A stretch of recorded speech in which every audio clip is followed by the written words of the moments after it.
It goes down even more. This is wonderful. I want to thank the organizers for asking me to talk about this. And I just want to comment that it's beautiful to see St. Gallen with snow. I was very pleased to see the snow come yesterday. So my talk is going to focus almost exclusively on breast cancer outcomes, and some of my slides and some of my topics have already been addressed, so I'm going to try to focus on areas that have not yet been covered. I have no conflicts of interest to disclose. I think we're all aware that the developed world is in the midst of an obesity epidemic, and we are seeing higher and higher prevalences of obesity. This is due in part to changes in diet, but also to reductions in physical activity. Obesity has been associated with an increased risk of postmenopausal breast cancer, predominantly hormone receptor positive breast cancer. But when one looks at the association of obesity with breast cancer outcomes, it has a much broader association.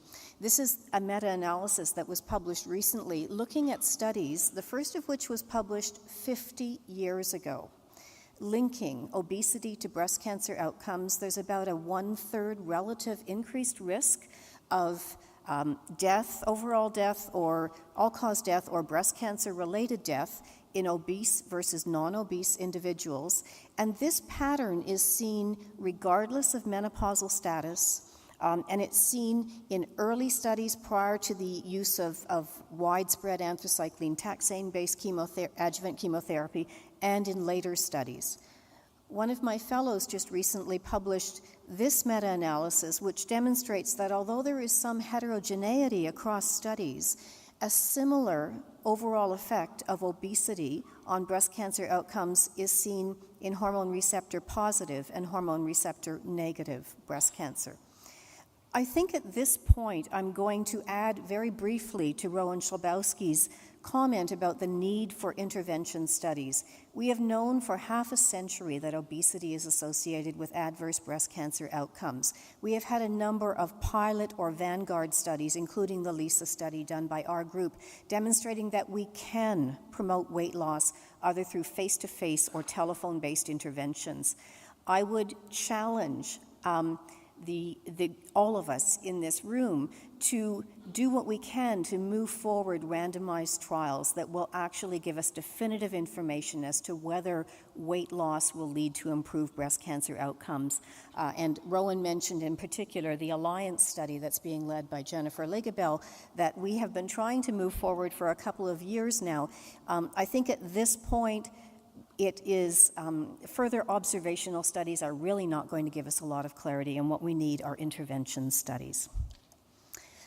There is some evidence that obesity is associated more with distant recurrences and death than with local recurrences in breast cancer. And much of my work has focused on what factors may mediate this association between an obese host and the development and progression of breast cancer.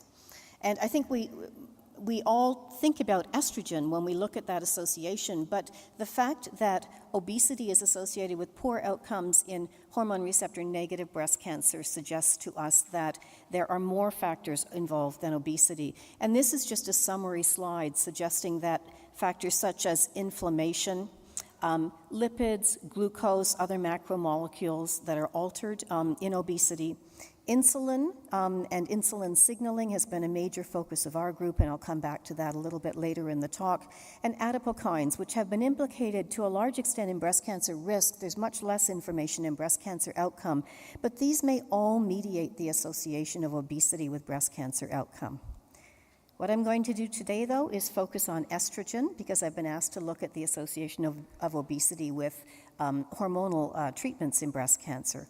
So as Mitch has already told us, in premenopausal women, the major source of estrogen is the ovary. In postmenopausal women, it is adipose tissue, particularly subcutaneous adipose tissue.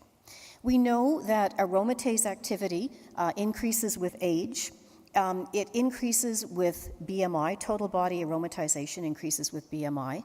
Leptin, an adipocytokine that's elevated in obesity, increases aromatase activity.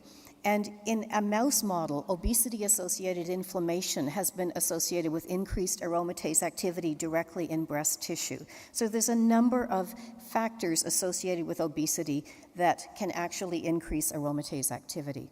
Mitch has already shown you data demonstrating that blood estrogen levels, particularly estradiol, are increased in individuals that are overweight or obese.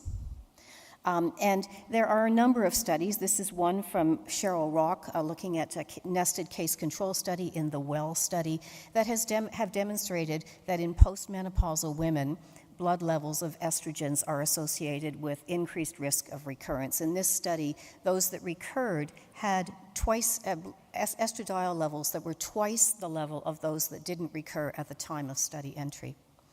And we've heard about aromatase, the role of aromatase in the production of estrogens in postmenopausal women.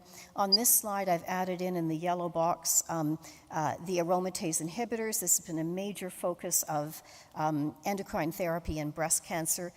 The argument being that if aromatase inhibitors can lower estrogen levels dramatically, we may see better breast cancer outcomes. There are 3 clinically available aromatase inhibitors. And in fact, there are a number of guidelines that have recommended that aromatase inhibitors should have a standard role in the adjuvant treatment of postmenopausal women.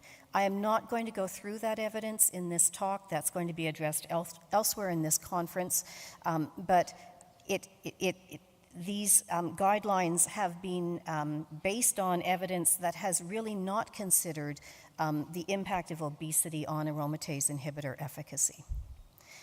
We've also seen from Mitch that aromatase inhibitors lower blood estrogen levels dramatically. The effect is greater on letrozole, greater with letrozole than with anastrozole, but there are major reductions regardless. There's some evidence that estrogen levels in tumor tissue are also lowered by aromatase inhibitors, both letrozole and anastrozole, although there is, the evidence is less extensive than that for blood levels of these factors. So that raises the question of, does suppression of estrogens by aromatase inhibitors differ by body mass index? Folkert, and this is Mitch's group again, have provided some recent evidence that residual levels of estradiol and estrone sulfate actually are higher in individuals that have higher BMI. And we've seen exactly this slide already demonstrating not only the association of BMI with higher baseline levels of estradiol and estrone sulfate, but the reduction with anastrozole and letrozole is less complete in obese versus non-obese individuals. Similar results, although not statistically significant, have been reported by a second group. So this raises the question of whether aromatase inhibition is incomplete in individuals that are obese. And it may be that the increased aromatase activity in obese individuals is leading to the higher residual estrogen levels, but there is at least one report suggesting that letrozole levels are lower. Blood letrozole levels are lower in individuals with high BMI, suggesting that this may be a simple dosing issue in terms of pharmacodynamics. Our group, led by Kala Srihar and Dave Chescon in Toronto, is actually partway through a study which is going to investigate some of these issues.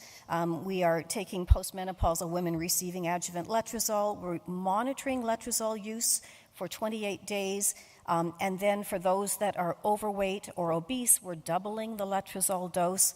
And at several times during the study, we're looking at BMI, estrogens, letrozole levels, vitamin D levels, and a host of physiologic factors related to obesity, trying to start to tease out some of these contributions. But with all of this background, the question still remains whether obesity is predictive of aromatase inhibitor activity in breast cancer. In other words, does the level of suppression that we see in obese women, even though it's not as good as in non-obese women, does it really matter? Does it lead to different outcomes?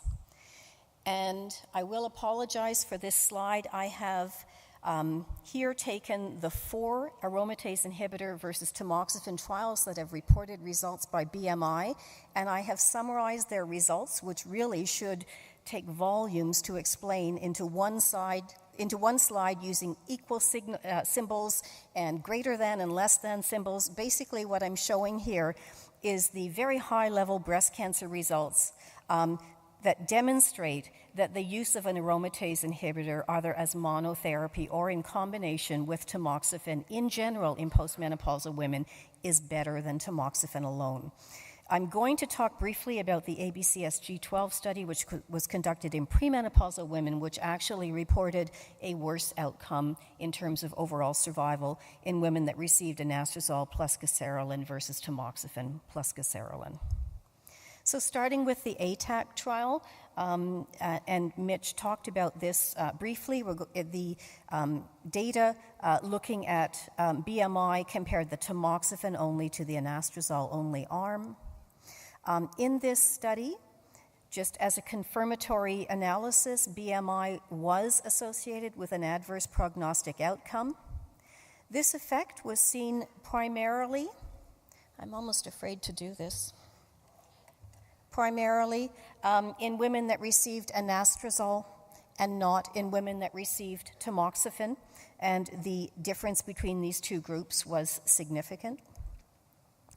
When the investigators looked at the relative efficacy of anastrozole versus tamoxifen by BMI levels, either for all recurrences or for distant recurrences, there was a trend towards a lesser effect, a lesser differential effect in women with high BMI at the bottom versus low BMI. Interestingly, this group in a 2002 publication had actually looked at BMI. This didn't get a lot of attention at the time, and had demonstrated that there was likely a greater effect, not statistically significant, but likely a greater effect in women who were lighter compared to those that were heavier. The second trial, Big 198, had the analysis of BMI involves the 2 monotherapy arms, so the tamoxifen monotherapy versus the letrozole monotherapy arm. And what was seen here was when they looked at prognostic associations of BMI, there was some suggestion, but again, not significant, that individuals who had a higher BMI may have had a greater risk of distant recurrence or death. However, when the effect of letrozole versus tamoxifen was compared across BMI subgroups, there was absolutely no difference in the effect of letrozole versus tamoxifen. The interaction p-value was 0.74, and you can see on this plot that the point estimates of effect are almost in a straight line. In the TEAM trial, the final design, exemestane was compared to tamoxifen for about 2.5 years, with a switch to exemestane for the balance of the 5 years. In this study, in contrast to what we saw in the ATAC study, obesity was associated with poor outcomes in those that received tamoxifen, but not in those that received the aromatase inhibitor. This is for the comparison at 2.5 years, but for the comparison at 5 years, at which point everyone had received some exemestane, obesity was not associated with outcomes. And when the relative efficacy of exemestane versus tamoxifen was examined by BMI, there was a subgroup in the obese individuals at the 2.5-year analysis, which compared exemestane to tamoxifen. There was an enhanced benefit in the obese as compared to the non-obese individuals. ABCSG12 is a little bit different. It was conducted in premenopausal women. I'm going to discuss it just briefly. The use of gaserelin did result in reductions in estradiol levels and in the anastrozole group elevations in LH. There was an increased risk of distant recurrence and death in individuals that received anastrozole who were overweight. And when the relative efficacy of the two arms was compared, there was actually an increased risk of death in individuals that were overweight or obese when they received the AG versus the TG. Now, interestingly, this same result had been seen in the overall study, and there's some suggestion that it may have related either to inadequate ovarian suppression in the overweight and obese individuals or to inadequate treatment after recurrence. It's a busy slide. It summarizes what I've just been reviewing, and basically what I'm saying is that although many of these studies showed adverse prognostic effects of obesity, these effects differed in those receiving aromatase inhibitors versus tamoxifen across trials, and although there was some suggestion in some of these trials that there may have been a slightly reduced efficacy of aromatase inhibitors versus tamoxifen in obese and overweight individuals, this was not a consistent finding, and in fact in the one premenopausal trial the opposite was seen.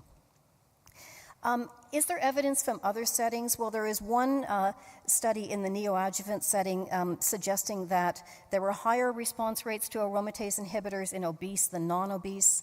There are two metastatic trials which have demonstrated no differential effect of an aromatase inhibitor versus tamoxifen in the metastatic setting. So basically, these data are inconsistent. They suggest there may be a reduced efficacy of aromatase inhibitors in obese and overweight women, but these are not definitive findings. So this suggests that perhaps we should be looking at other factors. I've shown you this slide before. Our group has focused on insulin. Insulin is an adverse prognostic factor in breast cancer. This has now been reported by several groups. It is hypothesized that insulin signals through insulin IGF-1 receptors to activate, yes, the PI3 kinase pathway, the pathway of the year at this conference. And in fact, signaling through this pathway may activate estrogen signaling through non-estrogenic mechanisms, and that may contribute to some of the adverse effects of obesity that are seen in ER-positive patients. Our group has just completed accrual to a study that's looking at metformin, an insulin-lowering drug in the adjuvant breast cancer setting. Our hypothesis is that reduction in insulin will lead to improved outcomes, particularly in ER-negative and triple-negative breast cancer patients, but possibly in all patients. And there's a growing understanding of the contributions of other obesity-associated factors to cancer growth. This slide shows some of the pathways that are activated by some of the other factors that are altered in obesity. I think many of these could prove to be targets for intervention studies.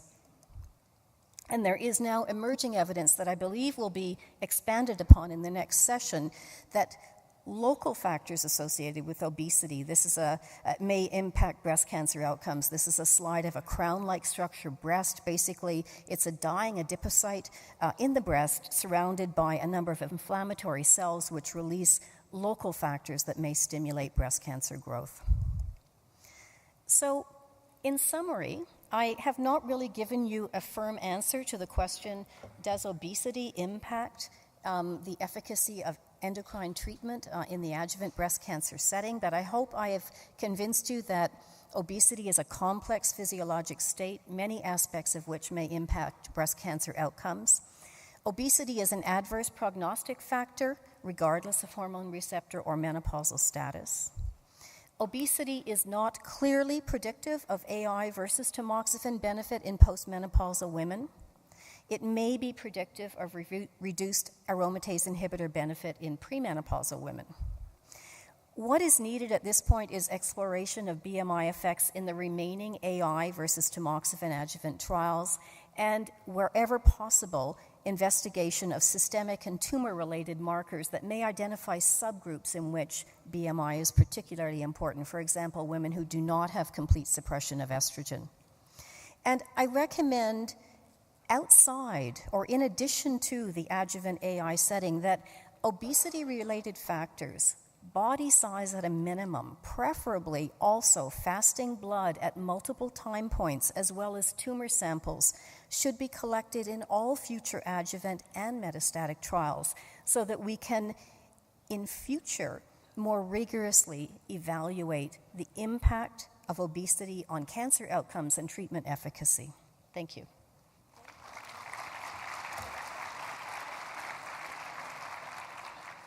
Please, we're going